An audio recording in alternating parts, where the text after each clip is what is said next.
It's time for the Douglas Coleman Show. Mr. Smooth and Savvy is joined by guests from all walks of life, from the entertainment industry to authors to political and social commentators, the famous and not so famous, the controversial and the light and fluffy. We have it all. Now, here's Douglas Coleman.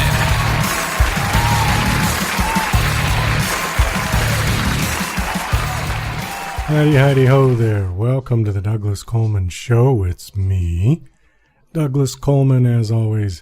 Nice to have you with us. Thank you for joining us. Griffin Tucker is here today. Griffin is many things. First off, he's a 17-year-old from Texas. He's a singer-songwriter, musician, multi-instrumentalist. He is a former contestant on both American Idol and The Voice. And I first became aware of Griffin a couple of years ago. I saw a great video of him as a very young kid playing Dear Prudence by the Beatles. And he played it note for note perfectly and sang it great. And I was blown away. So we are happy that he is on the show today. He's got a new track out called Lead Me, which we'll play during the interview. After the interview with Griffin, we've got our Music Submit playlist. We've got 4 tracks to play. Everything Goes by Jessica's Theme Band, followed by Get It Right by Palumbo and the Funk, It's Love by Sympathetic Drive, and finishing it off, Written in Stone by Shotgun Bill with the Tango Kid. So lots to get to today, and we will be right back with Griffin Tucker. You're listening to Mr. Smooth and Savvy right here on the Douglas Coleman Show. We'll be right back after these commercial messages. Hi there, this is Stuart Epps, record producer. This is my story about Elton John, working with him in those early years, going back to 1967 at Dick James, all the amazing tours, those first recordings, going through to Rocket Records. And it's an amazing story about his incredible rise to stardom and my part in that. So look forward to taking you on that journey. So here we go. Yeah, and to order this great audio CD, please just email me at stuartepps@talk21.com. That's Stuart, Stuart, Epps, EPPS, at talk, TALK, 21 in figures.com. Stuart Epps at talk21.com. Email me and I'll give you all the details for buying this brilliant audio disc. Thank you. Bye. The Douglas Coleman Show is now offering a complete radio promotional package for music artists. Your track will air 28 times a week for 1 month over all of our online and terrestrial platforms, as well as permanently archive on Spreaker, iTunes and many other sites. Your profile will also be featured in our featured music artists page on our website. With this package, you will also get a 15-minute interview on our show to promote your latest single, EP, LP, or upcoming gig. Similar packages like this can run hundreds of dollars and often are subscription-based. Our package is a one-time fee of just $49.99. Please go to douglascolemanmusic.com/CRPP. That's douglascolemanmusic.com/CRPP for complete details. Let's work together to get your music heard. And now... Hey, Rocky, watch me pull a rabbit out of my hat. Again? Nothing up my sleeve. Presto! Ooh, don't know my own strength. Now here's something we hope you'll really like. Okay, please welcome to the Douglas Coleman Show, Griffin Tucker. Hi, Griffin. How are you? Hello, Douglas. I'm doing very well today. How are you? Doing very well, thank you. Thank you so much for coming on the show. I appreciate it. Absolutely, I'm honored. My first introduction to you was a YouTube video that I saw that I kind of stumbled on by accident. I was actually looking for a Beatles video, and I typed in Beatles on YouTube, and here was this little kid playing Dear Prudence on the guitar and singing, and I thought, wow, okay, let me check this out. So I was really impressed by your singing and by your guitar playing, but what struck me was your guitar strap. The Revolver album guitar strap. I just thought that was so cool. I thought that was wonderful. That's actually really funny because I'm a huge analytics person. I like to look at that kind of stuff. And I still find it funny because I did that video a very long time ago compared to how long I've been on Earth. But it still continues to be, people still continue to watch that video no matter like what other content or live videos or just random, just like sitting around the house playing. No matter what I post, people still go back to that video, and it amazes me how it's still popular. Well, it's a great video. And how old were you when you did that? Ooh, 9 or 10. Yeah, I was going to say 8 or 9, but okay. Yeah, because it's really quite good. And for somebody like me and a lot of my listeners who are musicians, and we look at that and we go, you know, John Lennon was 28 before he learned how to play that song, because that particular slide was something that Donovan showed him how to do. He didn't know how to do that. So once Donovan showed him how to do that, then he wrote Dear Prudence. So I'm thinking, well, you know, this kid is 8 or 9 years old. He's doing it. And it took John Lennon until he was 28 to figure out that guitar lick, you know, but very impressive. So it was a nice video. I'm glad it's getting a lot of hits. I could see why, because it's so good, you know, and people just look at that and go, wow, yeah. So now you were on both American Idol and The Voice, yeah, in 2017? Yes. Tell me about the audition on American Idol. I did see the clip of you doing Lady Madonna. That wasn't your audition, right? That was it was sort of the audition for the judges, right? It was the TV audition, like the audition that most people think is what gets you on the show. Okay, but that wasn't your. Okay, go ahead. Yeah. So my first like audition to like actually be on the show American Idol, it was a while before we actually started shooting like the judges audition. It was a private audition in Dallas, and I think, if I remember correctly, I think the two songs that I did were I did Crazy Little Thing Called Love by Queen, and the person who is the producer, one of the producers for the show, he was absolutely awesome. I got to know him a little better as the show went on a little bit.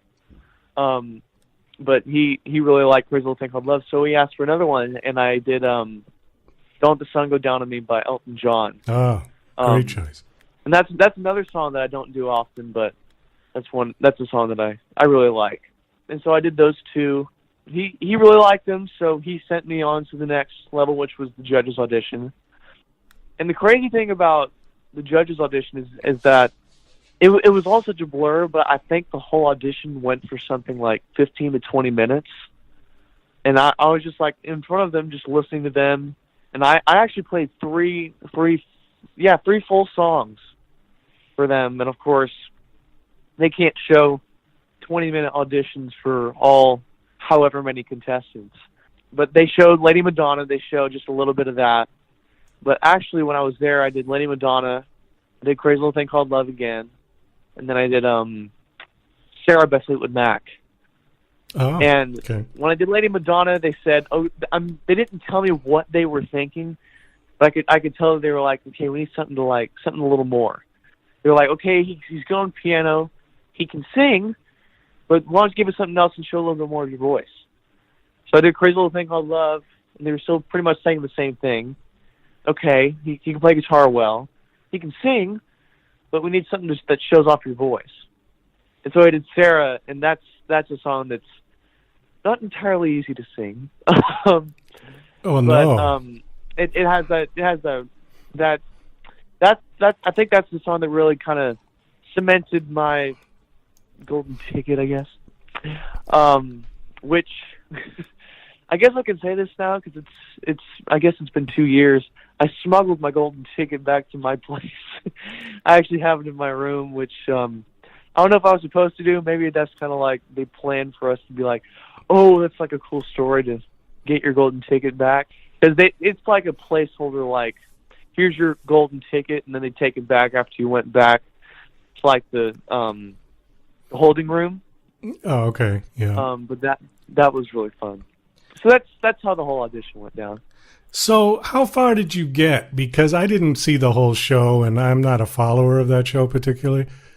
How far did you get into the show before they said bye-bye? I got through the first round of Hollywood Week. Hollywood Week was the round right after the auditions for the judge auditions.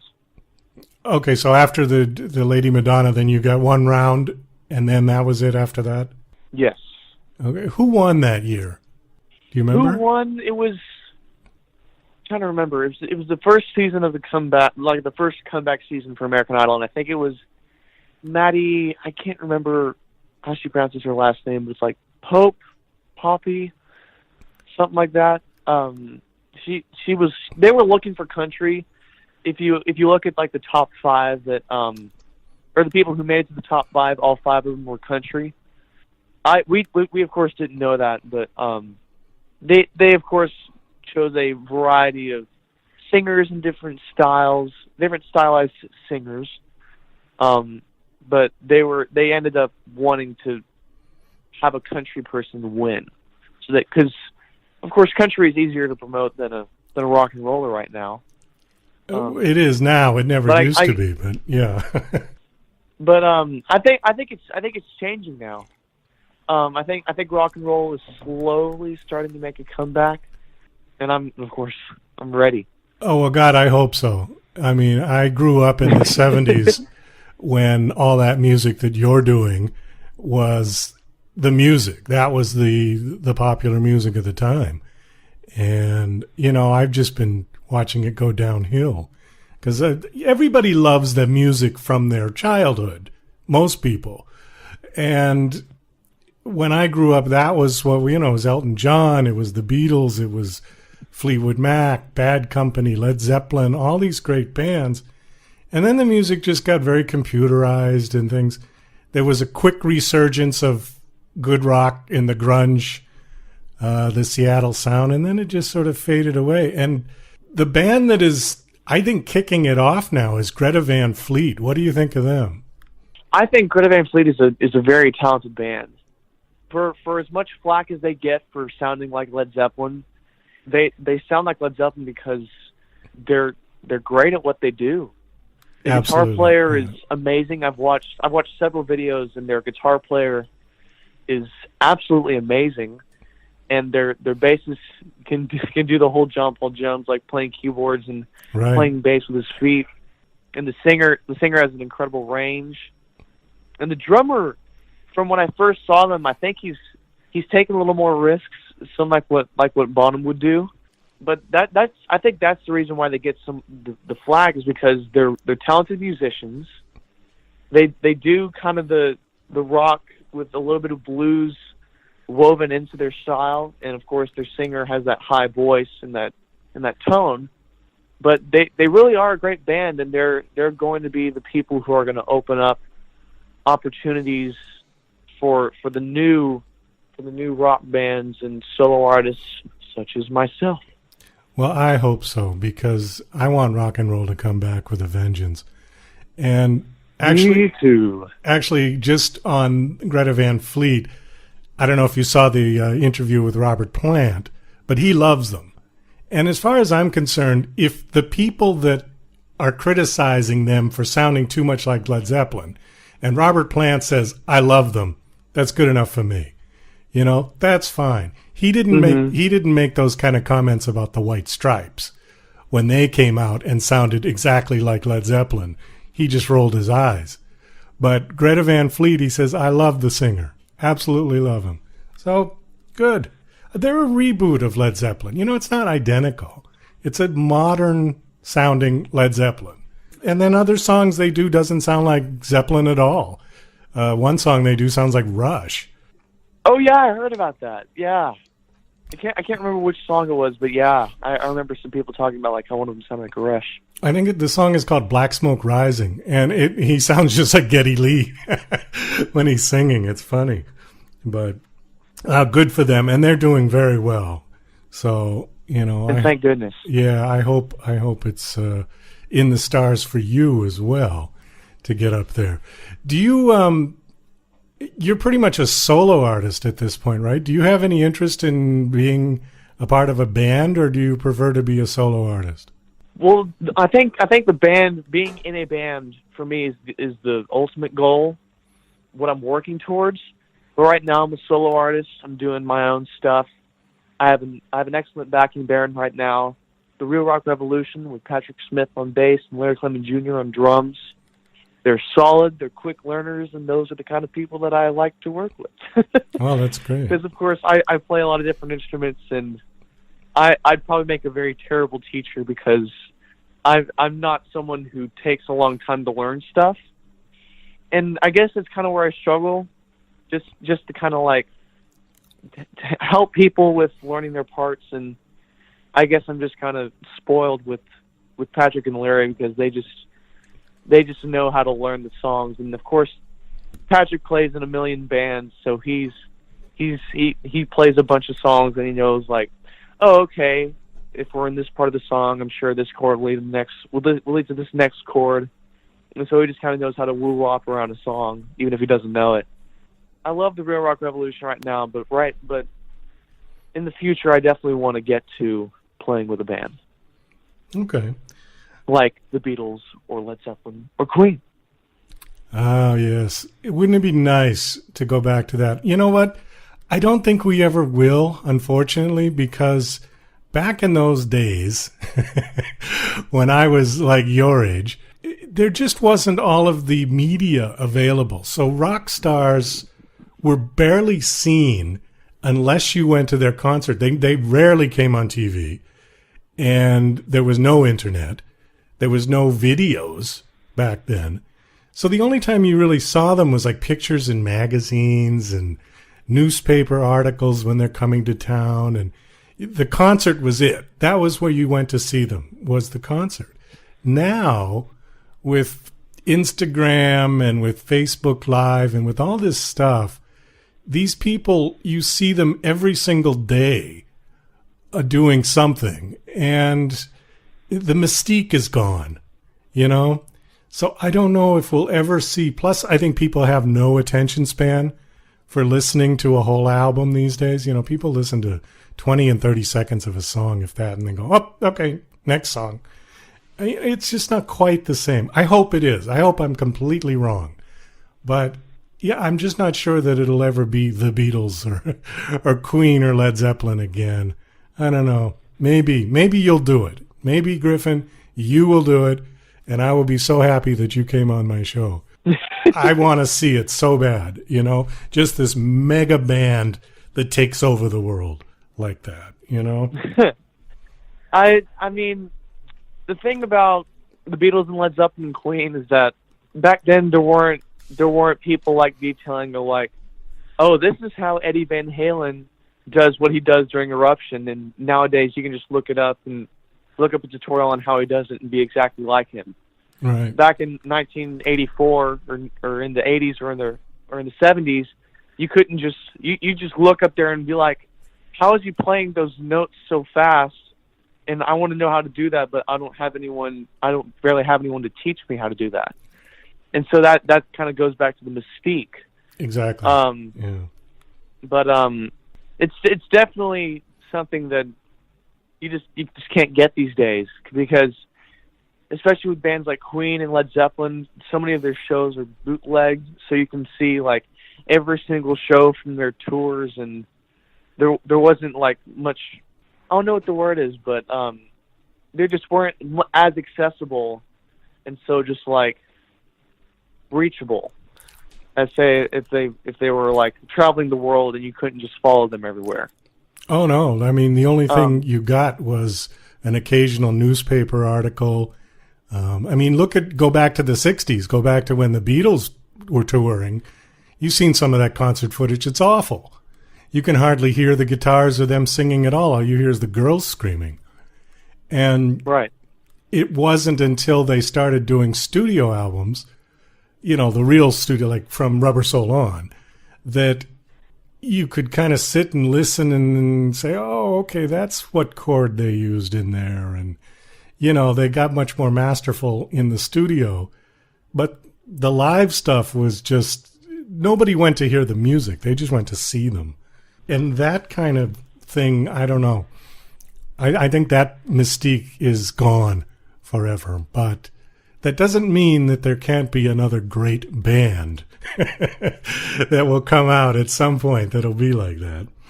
I did want to ask you, did you get any interest from major labels, or are you signed to a label, or are you an indie? Do you produce everything yourself, or how does that work for you? I'm an independent artist. Oh, okay. Good for you. So where do you do your recording? At home? I don't really have a set location for recording. I do some recording at my house. I just met this great guy. His name is Casey. He works at Valve Studios here in Dallas, and he's awesome. And of course, he has this giant studio with some great drums and some great pianos and great amps, and he's still dedicated to that vintage kind of organic sound.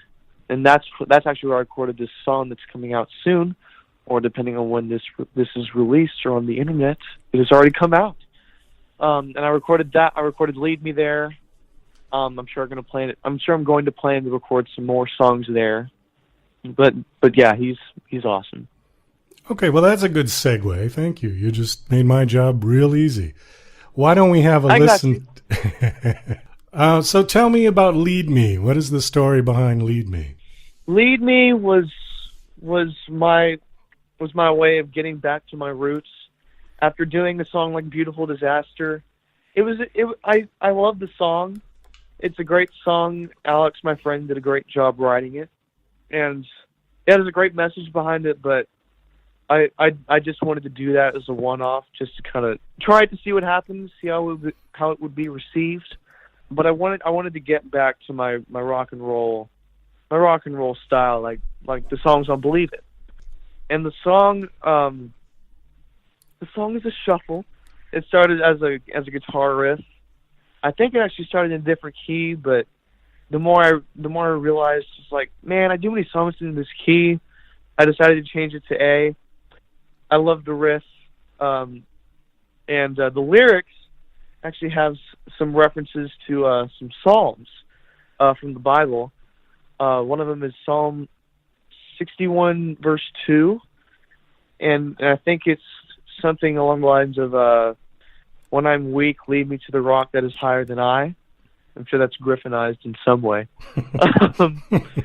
But that was like the main jumping off point, just kind of like lead into like a verse, or that was like a great chorus. Like when we read that, we were like, that's catchy, and that's a hook. Okay. But yeah, that's pretty much the whole story behind the song.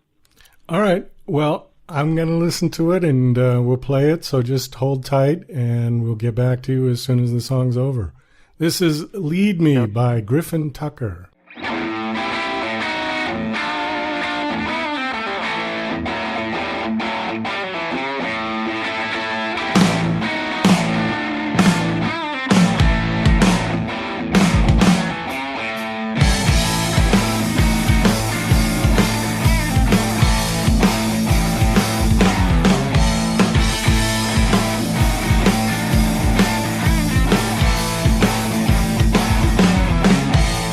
Well,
Lightning strikes behind me.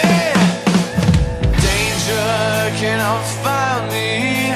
Slip out all the chains that bind me. Yeah, yeah. Lead me, lead me, lead me, lead me to the rock that's higher.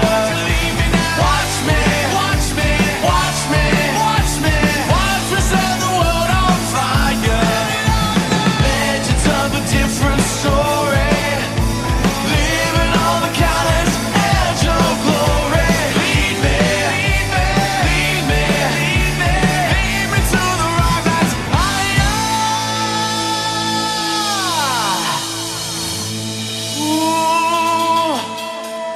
Won't you sing me higher? Oh, yeah. Oh, I like that. Nice rocker. That gets you going in the morning. Absolutely. You know who I hear in that? I hear Thin Lizzy, and I hear Kiss. And singing, you sound a bit like Chad Kroeger from Nickelback. Really? Yeah, that's I've what I actually, hear. I've heard that once before, but I've never thought of myself as sounding like Chad Kroeger. I've heard let me think. I've heard Sammy Hagar once. Oh, okay. Yeah. But yeah, I've it's been a while since I've heard Nickelback. So yeah, that's crazy. Well, yeah, great song. Really nice. Thank you so much. Really enjoyed that. I wanted to ask you, you mentioned Queen, and I saw, you know how when you go on YouTube and the people that you've subscribed to, you get that suggestions page, like they put up a video, this guy put up a video. You know what I'm talking about? And then you can click on which one you want to watch for the people that you've subscribed to. I saw one come up from you, but I didn't watch it. And I'll tell you why. Because it said Griffin Tucker reviews Bohemian Rhapsody, the movie. And I hadn't seen Bohemian Rhapsody yet. I don't like to hear reviews about a movie before I've seen it, because I want to watch it on my own without, other comments in my head. And then after I watch it, then I go back and and I'll listen to reviews if I liked it or didn't like it. So what did you think of Bohemian Rhapsody? Because I just saw it like 2 weeks ago. Oh, you saw it 2 weeks ago? Yeah, about 2 weeks ago. Well, that's actually what I did. I refused to watch like any reviews about it beforehand, and then I would watch what other people thought about it. I love the movie, and I know that people are saying like, oh, they got this wrong, they got that wrong, and believe me, I know what all they got wrong, but it's a movie, and if you made a movie about someone's life, just textbook style, just a biography, it would be boring, because most people's lives aren't like dramatic scenes looking out of a window and standing in the rain having a conflict with your personal assistant. But it's not a scripted life. It's real. Right. But Rami, I mean, no one will ever look like Freddie. I don't think anyone will ever. I don't think anyone will ever. But Rami did an amazing job as Freddie, just capturing his essence.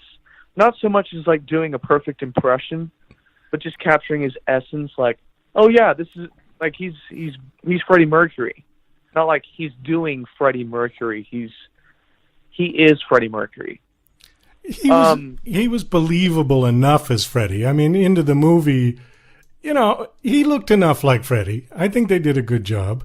And you're right, Freddie is a very unique-looking guy. You're not going to find a lot of people that look like Freddie, that's for sure. Right, and as far as some of the other actors, Gwilym Lee looks uncannily like Brian May. I was looking at some side-by-side pictures, and it's just crazy. And of course, he's got his accent down, he's got his voice, his mannerisms.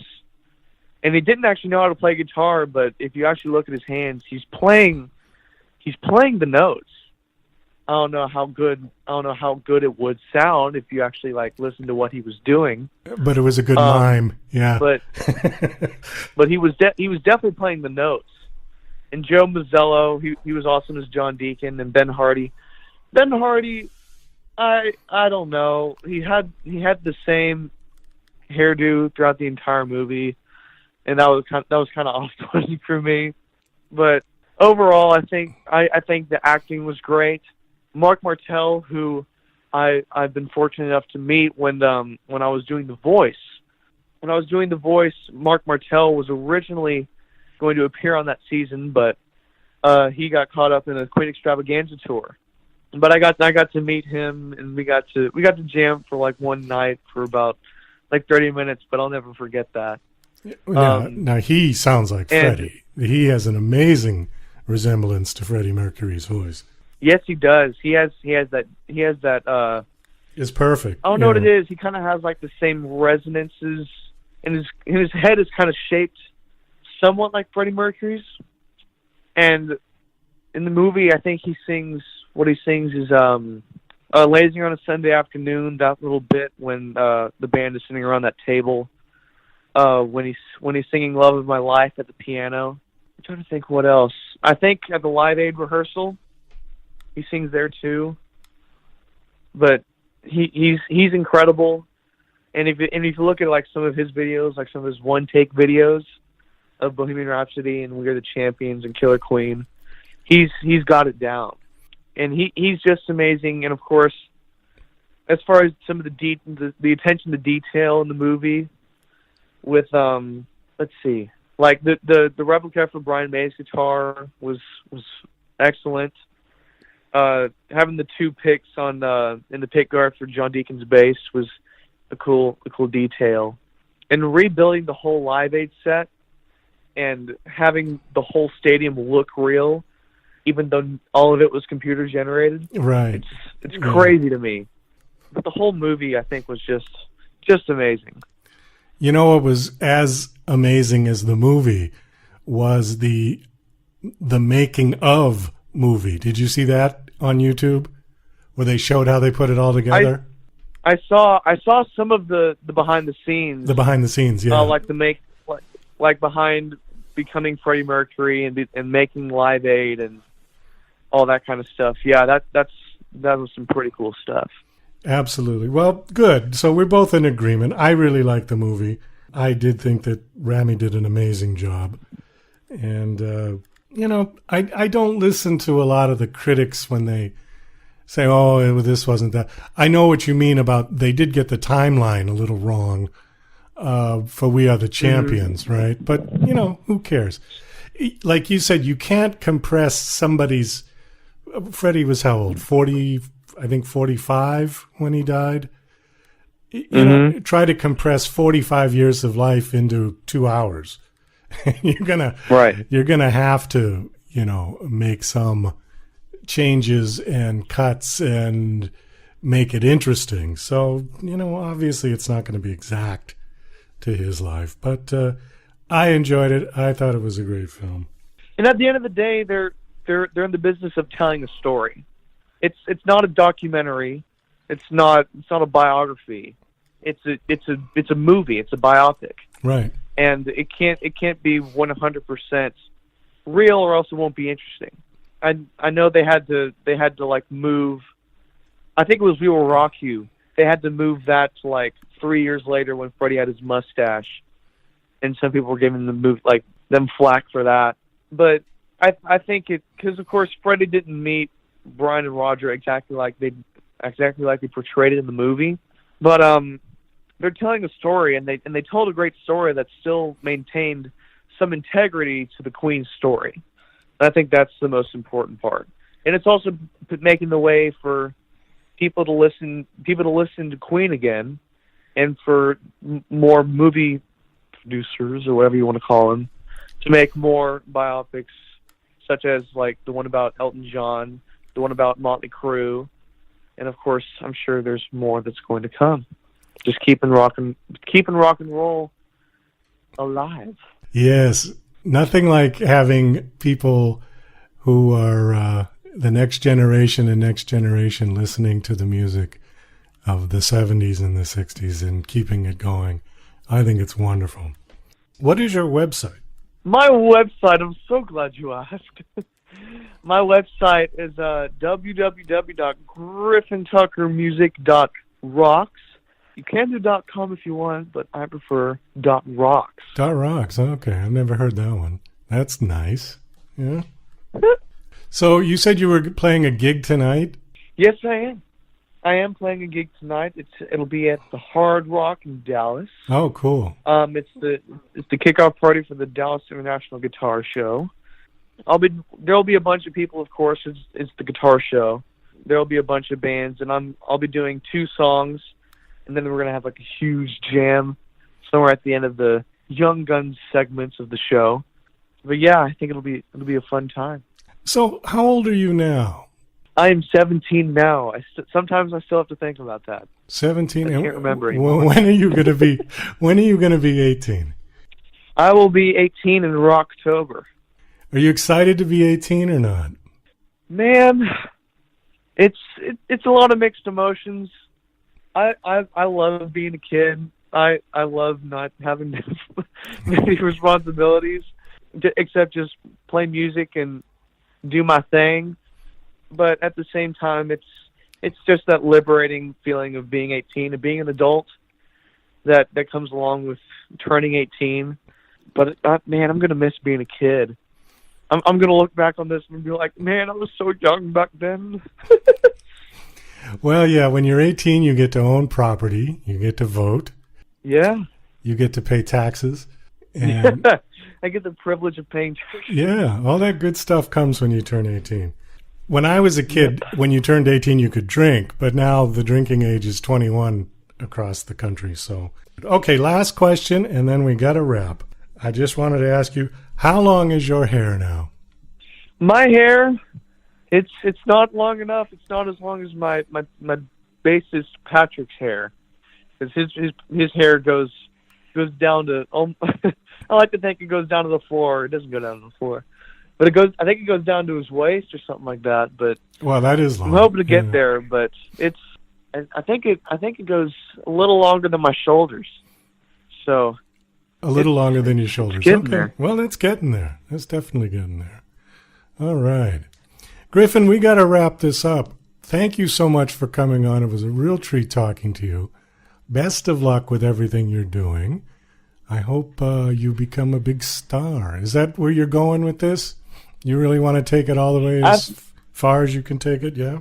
Absolutely. I mean, being a star is the reason why I've well, on top of just being happy with playing music and just loving what I do, I wouldn't be doing it for this long.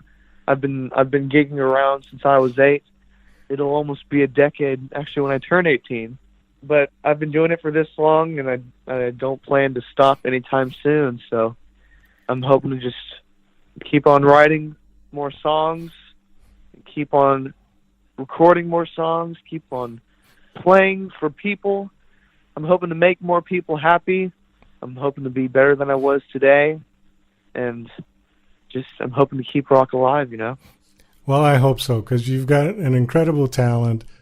And I think it's just part of your DNA.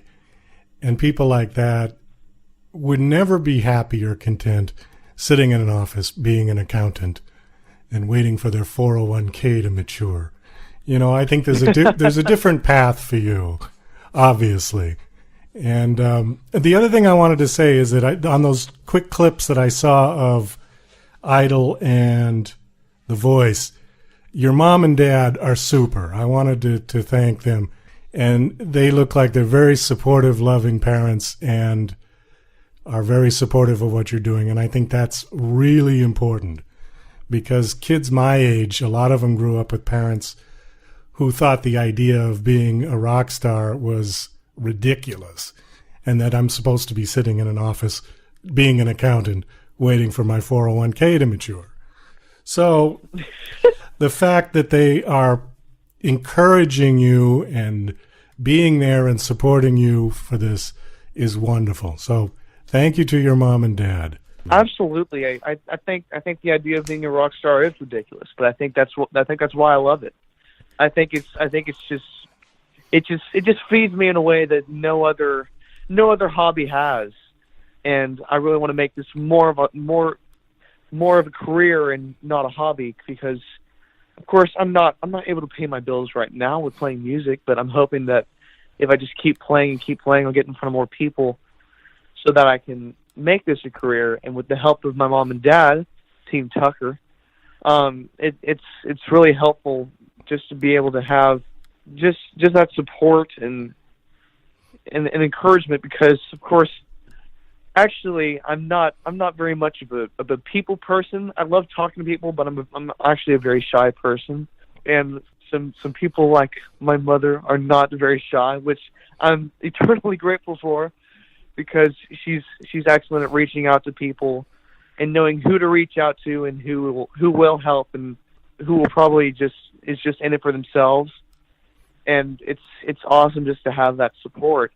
And of course, my dad is the best roadie I could ask for. He helps at every gig. He helps load in and load out, and he drives Team Tucker back and forth. And I just get to show up and play, do my thing, talk to all the people of the world, and just have fun, and hopefully convey that to the people who are out there. And so it's really a team effort, and I couldn't be more grateful for that. You just gave me the greatest visual. You said that your dad helps you load and unload. I could just imagine my father back when I was your age. Hey, Dad, can you grab that amp and just throw it in the back of the car? He would have looked at me like... Oh, God, that's funny, Griffin. Hey, listen, we got to wrap this up. Thank you so much. Best of luck again. Thank you so much for inviting me. I had a really good time. You're listening to Mr. Smooth and Savvy right here on the Douglas Coleman Show. We'll be right back after these commercial messages. Are you an independent musician? How would you like to have your songs played on hundreds of radio stations just like the one you're listening to right now? Join MusicSubmit.com and we'll promote your music to radio stations and blogs in your genre. It's free to set up your account, and we guarantee your music will be considered for airplay by radio stations worldwide. Why not sign up today? It's free. MusicSubmit.com. Radio promotion for indie musicians.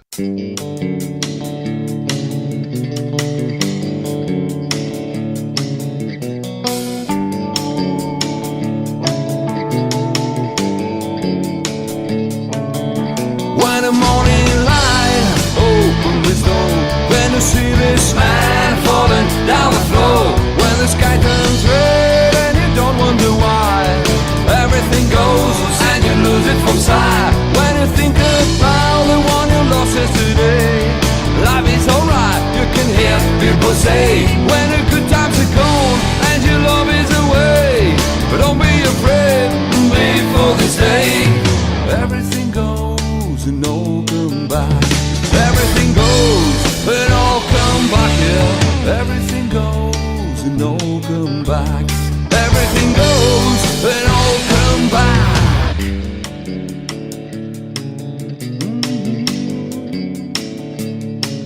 Yeah, yeah.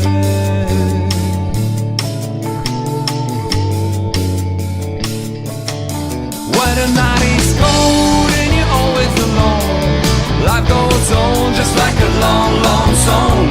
Beautiful days, they come and they go, but don't have to worry and hang on to hope. And when the people out there give you a smile, don't be afraid to live for a while. And when the people out there give you a smile, don't be afraid to live for a while.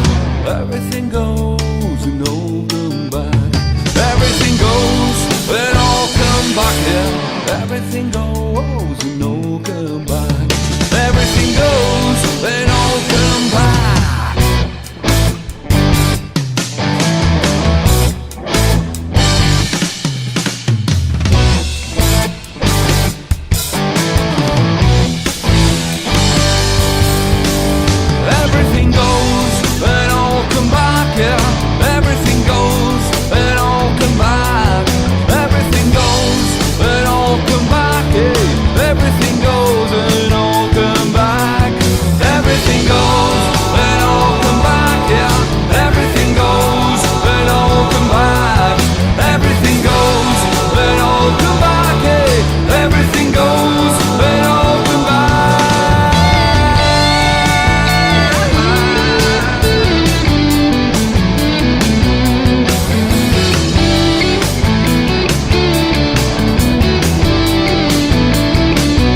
take your turn. Feels alright to know the time is right to take control. You'll pay the price to learn the things they can't expose. Makes a person now you know. Try and fight desire, feelings of might and crime almost strip me to the bone.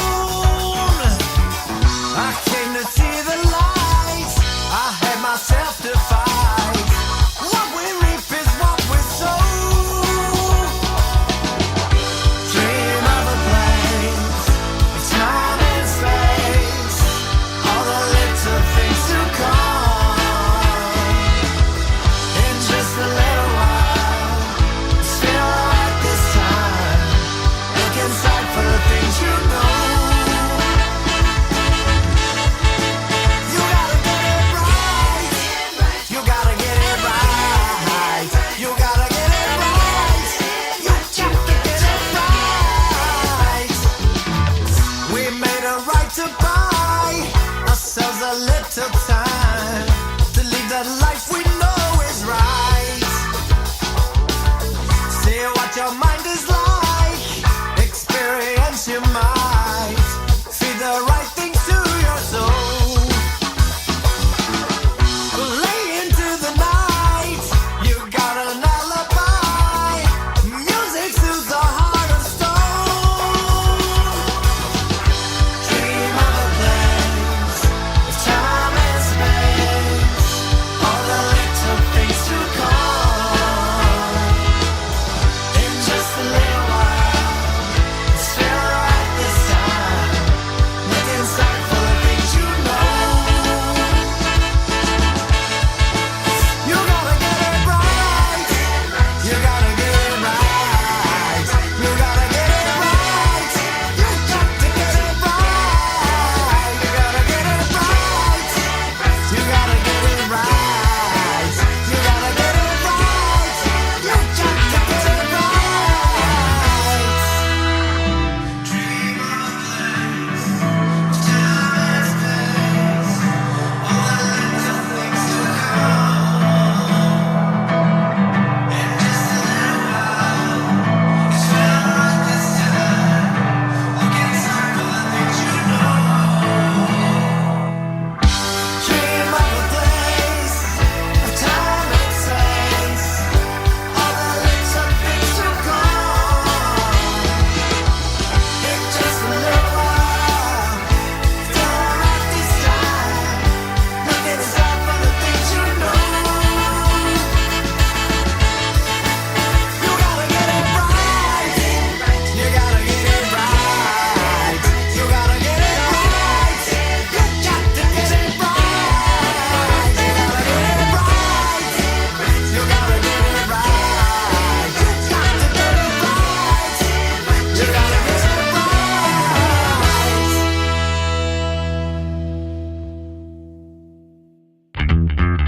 You say you're in control, that's the way you like to roll. There's a peace within your soul. Well, good for you, well, good for you.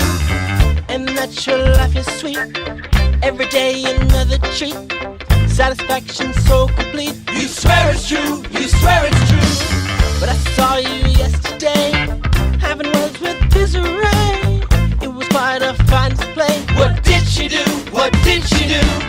And that peace inside of you just drains out on the floor. And all you want from her is to say she needs you more and more and more and more. It's love, it's love, it's love, it's love. That'll break you, honey. It's love, it's love, it's love, it's love. Take all your money. It's love, it's love, it's love, it's love. Say you were right, no matter how rich, no matter how smart, it's stab you in the chest to take your heart. I've seen this picture show, I can tell you where the plot will go. Tragedy makes a cameo. I feel for you, I feel for you. It's a story about a heart tonight, about the death of a young man's pride. Just another sad suicide. What can you do? What can you do? It's love, it's love, it's love, it's love. That'll break you, honey. It's love, it's love, it's love. Ooh, take all your money. It's love, it's love, it's love.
this world takes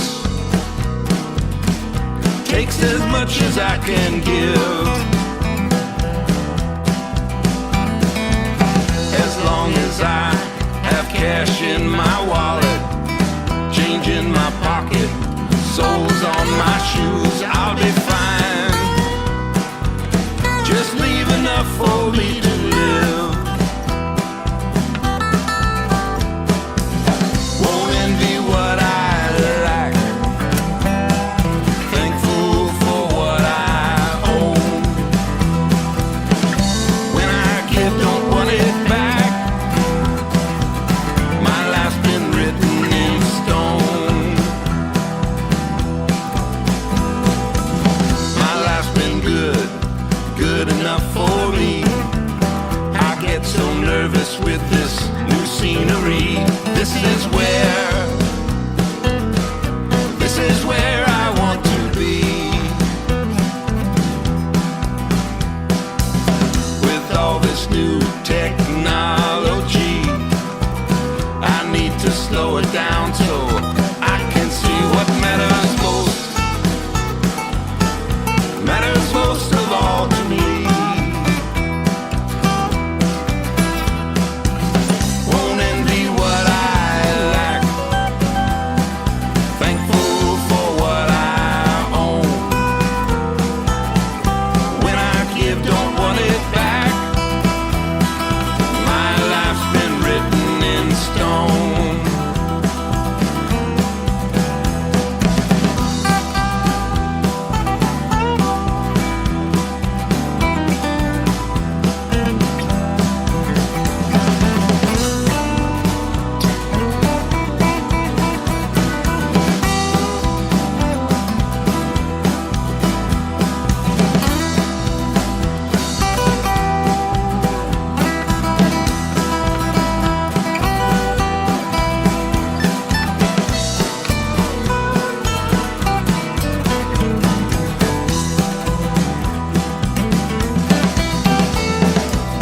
My town is big enough for me. I have my friends and my family. It makes me rich. This is all I'll ever need. One day we'll all know what we had. We'll take the good and the bad. We'll make it work. Make it work for you and me.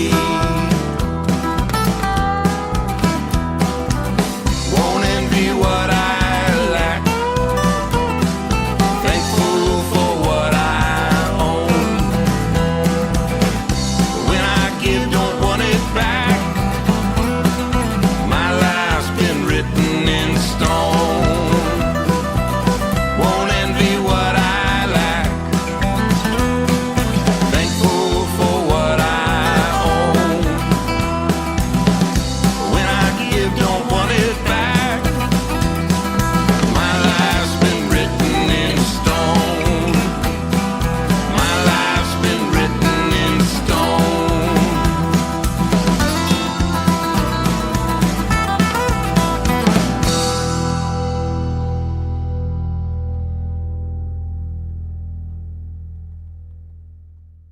Well, that's about all the time we've got for the show today. I want to thank my special guest, Griffin Tucker. Thank you, Griffin. It was a pleasure. And also thank you to Jessica's Theme Band, Palumbo and the Funk, Sympathetic Drive, and Shotgun Bill with the Tango Kid. This is Douglas Coleman saying I'll see ya when I see ya.